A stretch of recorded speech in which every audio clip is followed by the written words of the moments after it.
विवाह 8 तरह से होता है हमारे धर्मशास्त्रों में। 8 प्रकार के विवाह की चर्चा है। उनमें सबसे श्रेष्ठ विवाह है ब्रह्म विवाह, जो हम लोगों के यहाँ होता है ब्रह्म स्तंभ गाड़ करके और वैदिक मंत्रों के उच्चार के साथ अग्नि को साक्षी बना करके देवताओं की साक्षी में विप्र देवता आचार्य आदि के द्वारा जो पाणी ग्रहण करा के परिक्रमा भावर आदि कराई जाती है, वो ब्रह्म विवाह है। उसमें उत्तम कुल गोत्र आदि का विचार करके और श्रेष्ठ कन्या का, श्रेष्ठ वर का चयन करके और उनके अनुरूप एक दूसरे का जोड़ा देख करके ब्रह्म विधि से हो, वो ब्रह्म विवाह। आजकल जो कहते प्रेम विवाह, इसको हमारे शास्त्रों में कहा है गांधर्व विवाह। अपनी मर्जी से चयन कर लिया, हमें तो इन्हीं के साथ रहना है, वो गांधर्व विवाह। राक्षस विवाह वो है जहां बलपूर्वक कोई किसी को उठा ले जाए और जबरदस्ती उससे विवाह कर ले, जैसे राक्षस हरण कर लेते थे, वो राक्षस विवाह। मनुष्य विवाह, ब्रह्म विवाह, गंधर्व विवाह, राक्षस विवाह, इस तरह से 8 प्रकार के विवाहों का वर्णन पुराणों में आया है। तो क्या श्री कृष्ण ने राक्षस विधि का पालन किया? बोले नहीं। इसका बहुत सुंदर समाधान, अभी कथा चल रही थी श्रीधाम वृंदावन में ही, तो तुलसी पीठाधीश्वर श्रीमद जगत गुरु रामानंदाचार्य श्री रामभद्राचार्य जी महाराज, आप श्री ने एक बड़ा अच्छा भाव दिया। बोले राक्षस विधि क्या मतलब ये है, रुक्मणी जी कह रही हैं कि जिस समय में जानकी के रूप में थी, आप राम जी के रूप में थे, उस समय राक्षस मुझे हरण करके ले गए, रावण ले गया। तो जिस प्रकार आपने उस समय उन समस्त राक्षसों का संहार करके मुझे ले आए, मैं राक्षसों में फंस गई, आप गए और आपने समस्त राक्षसों का संहार कर दिया, और राक्षसों को मार के जिस प्रकार आप उस समय मुझे ले गए थे, उस समय यहां भी मैं ऐसे लोगों में फंसी हुई हूं। तो आप यहां भी उसी तरह आकर के इन सब का दलन करके शिशुपाल आदि को परास्त करके और मुझे अपने साथ ले चलिए और अपने चरणों में रख लीजिए।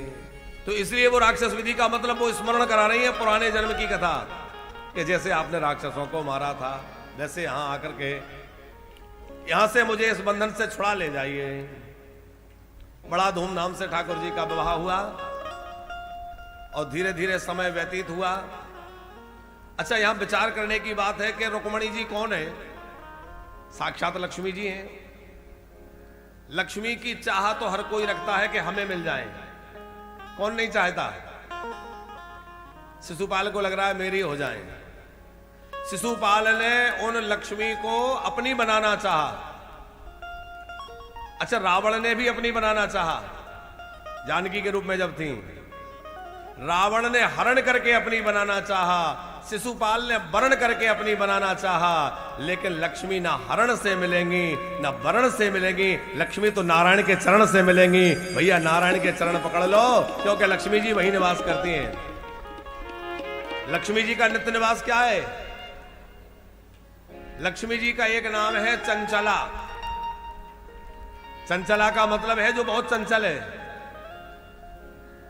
तो हमारे मन की जो गति है, इससे भी ज्यादा गति लक्ष्मी जी की कब कहां से कहां पहुंच जाए पता नहीं। लक्ष्मी चंचला है, एक जगह नहीं ठहरती, लेकिन वही चंचल लक्ष्मी एक जगह स्थिर हो जाती है। गोपियों ने भ्रमर गीत में यह बात कही है कि वैसे तो लक्ष्मी चंचला है, चपला है, लेकिन जाने उन्हें क्या हुआ कि वह उन श्री कृष्ण के चरणों में स्थिर हो गई जो छलिया है। गोपियां उलाहना दे रही हैं, वो छलिया कृष्ण के चरणों में जाकर के वह स्थिर हो गई। तो श्री ठाकुर जी के श्री चरणों में लक्ष्मी जी स्थिर रूप से विराजमान रहती हैं।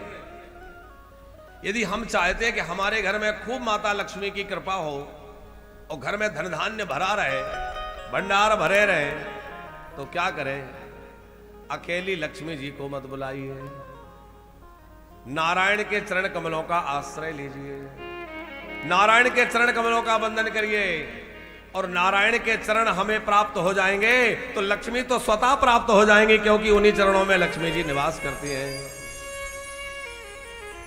नारायण के चरणों का स्मरण करें, साथ में ही संतों के चरण जिस घर में पड़ते रहते हैं वहां लक्ष्मी सदा निवास करती हैं। जिस घर में संत महापुरुषों के चरण आते रहते हैं ना, वहां लक्ष्मी मैया कृपा करके पहुंच जाती हैं। इसलिए हमने एक दिन और कथा में कहा था कि 5 लोग ऐसे हैं जिनके चरण हमारे घर में पड़ते रहना चाहिए।